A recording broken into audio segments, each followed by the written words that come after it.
Hi everyone, আসসালামু আলাইকুম। ইচ্ছে ডানা থেকে আমি আশুরা। আপনারা সবাই কেমন আছেন? আমি আলহামদুলিল্লাহ ভালোই আছি। তো সকাল সকাল এই যে পরোটার ডোটা রেডি করে নিচ্ছিলাম, কারণ এটা একটু মেখে রেখে দেব, তাই এটা আগে করে নিচ্ছিলাম। তো দেখলাম যেহেতু আটা শেষ, নতুন আটার প্যাকেটটা খুলতে গিয়েই মনে হলো এখন তো বর্ষার সময়, এখন আটা একটু পোকা হওয়ার অনেকটা চান্স আছে। তো ভালো করে খেয়াল করে দেখলাম দুই একটা একটুখানি দেখা যাচ্ছে আর কি। তো ভাবলাম এগুলো ভালো করে এই চালুনি দিয়ে পরিষ্কার করে নিয়ে আমি এই আটাগুলো আবার প্যাকেট করে এটা ফ্রিজের নরমালে রেখে দেবো। যেহেতু বাহিরেই ছিল, এখন তো খুলে নিয়েছি, এখন পোকা আরও বেশি হতে পারে। আর বর্ষার মধ্যে পোকাটা একটু সচরাচর হয়ই আটার মধ্যে।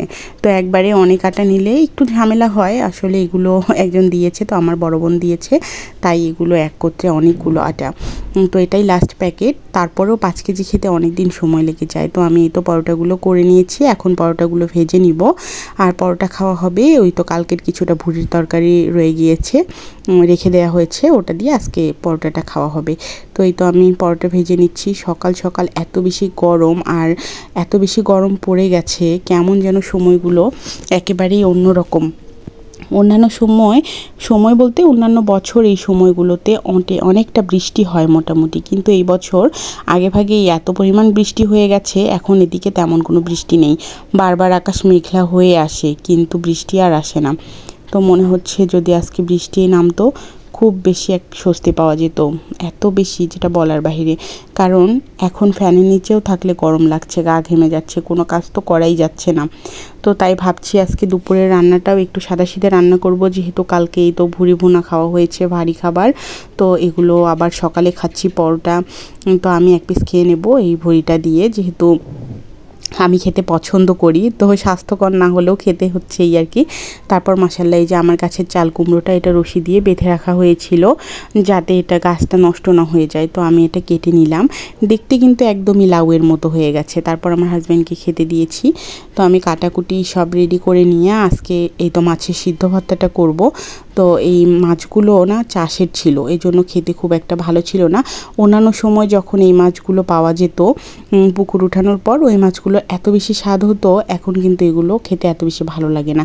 তাই আমি ভাবছি যে এগুলোকে একটু সিদ্ধ ভর্তা করেই খাই, তাহলে মজা লাগবে। ভর্তা তো সব কিছুই, যেটা খাওয়া যায় না ঝোল রান্না, ওইটা ভর্তা খাবেন খুব ভালো লাগে। কিছু কিছু মাছও দেখবেন বড় মাছ খেতে ভালো লাগে না, কিন্তু ভেজে ভর্তা করবেন বেশ মজা হয় খেতে।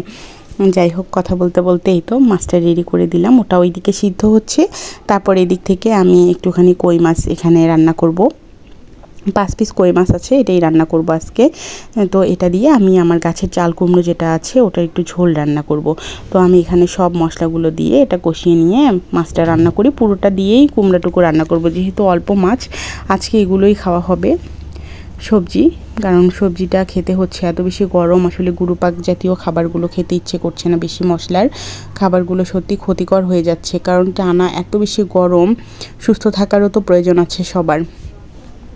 এই তো কথা বলতে বলতে আমার মাছটা আমি কষিয়ে নিচ্ছি ভালো করে। তারপর সবাই তো সবার জীবন নিয়ে এখন এত বেশি ব্যস্ত, আসলে কাউকে আর ওভাবে পাওয়া যাচ্ছে না। একটা সময় আমাদের বন্ধু বা বান্ধবীদের মধ্যে যে কথাবার্তাগুলো হতো, যে না সারা জীবন এরকম থাকবে, যোগাযোগ করব, কথা বলবো, আসলে সবাই যেন কেমন ব্যস্ত হয়ে গেছি, তাই না? কারোর সাথে আর সেভাবে কথা হয় না। আর ব্যস্ততা সবার এক একজনের এক এক দিকে, কেউ হয়তো সংসার নিয়ে, বা কেউ হয়তো চাকরি বাকরি করছে, বা কেউ চাকরি বাকরির জন্য পড়াশুনো করছে, এগুলো নিয়েই সবার ব্যস্ততা চলছে। যাই হোক, এই তো আমার গাছের চাল কুমড়োটা মাশাআল্লাহ এত বেশি সুন্দর ছিল, একদম বীজ কেবলমাত্র হয়েছে। এটা আসলে হাইব্রিড, তো অনেক বেশি বড় হয় চাল কুমড়োটা। ঢাকনা দিয়েছি, মনে হচ্ছে অনেক পানি বের হবে, এটা দিয়ে সিদ্ধ হয়ে যাবে। তারপরে এই যে ভর্তার মাছটা উঠিয়ে নিয়েছি কাটা বাছার জন্য। তো মাছের কাটা বেছে নিয়ে আমি এগুলো আলুতে দিয়ে ম্যাশ করে নিব। এত বেশি গরম ছিল যে আমি আসলে আজকের ভিডিওটা ভালোভাবে শেষ করতে পারিনি। তারপর এই যে মাছে দিয়ে আমি একটু ঝোল করেই এটা নামিয়ে নেব। তারপর দেখলাম আমার ননদদের বেশ কথাবার্তা শোনা যাচ্ছে।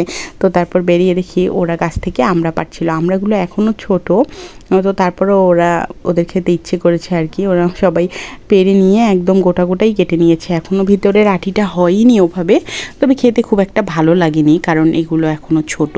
তো আজকের ভিডিওটা এই পর্যন্তই ছিল। আল্লাহ হাফেজ।